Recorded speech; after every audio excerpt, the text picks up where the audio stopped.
With escalating words, Trump mentioned on camera that the president of Colombia is next after Maduro. Mr. President, Colombian President Gustavo Petro, a couple weeks ago, you said he's got to watch his ass. He does have to watch his ass.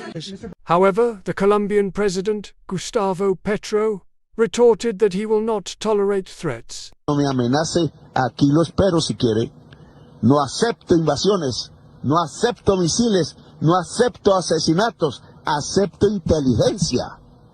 Vengan aquí a hablar con inteligencia y lo recibimos y hablamos de tú a tú y con cifras reales, no con mentiras. Deje de engañarse de las mafias políticas colombianas, porque nos condenaron a 700,000 muertos, a ser el país más desigual del mundo. While the United States would almost certainly prevail in the early stages of any conflict due to its superior firepower and technology, even with recent heated rhetoric about Colombia, it's important to keep a few key facts in mind before assuming any conflict would be simple or one-sided.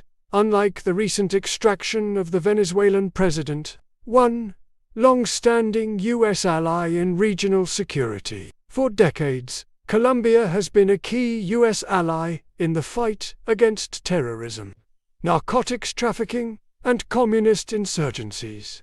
During the Cold War and beyond, Colombia served as a strategic buffer against the spread of communist influence in South America and has consistently cooperated with the United States on regional security and intelligence efforts. 2.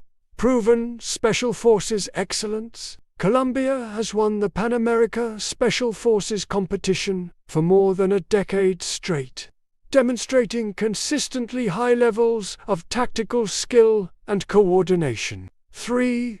Elite international training. U.S. Navy SEALs and Britain's Special Air Service (SAS) have played major roles since the late 1980s in training Colombia's elite police and military units, including the Jungler, Commandos, and Corps. This training focused on counterinsurgency, counter-narcotics, and jungle warfare. 4. Colombia's president is no stranger to conflict. President Gustavo Petro is a former member of the now-defunct M19 movement. While he maintains that his role was political rather than violent, he has experienced imprisonment and decades of political struggle, making it unlikely that he would be easily intimidated by external threats. 5. A country shaped by internal conflict. Colombia has endured a long, complex internal conflict involving the government, left-wing guerrillas, and right-wing paramilitary groups, some of which have fought both the state and insurgents. This history means the country understands the costs and realities of prolonged violence. 6. A conflict long funded by the drug trade. The drug trade has fueled multiple sides of Colombia's internal conflict. Much of Colombia's military equipment has come from U.S. assistance, giving its forces familiarity with American-supplied systems. 7.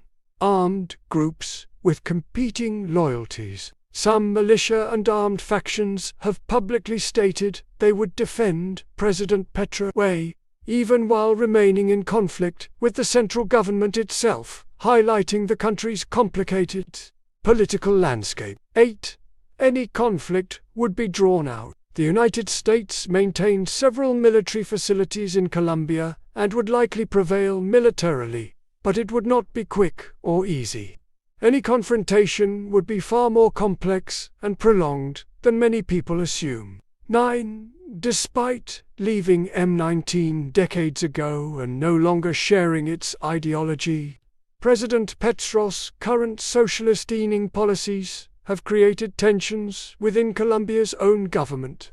Some right-winged and conservative political leaders and security figures do not fully support him, reflecting deep internal divisions that complicate loyalty, governance, and national unity during times of crisis. 10. Highly experienced military forces. While the United States has superior firepower and technology. Colombia's military has been trained for decades by the US and its allies to fight Marxist guerrilla groups dating back to the 1960s.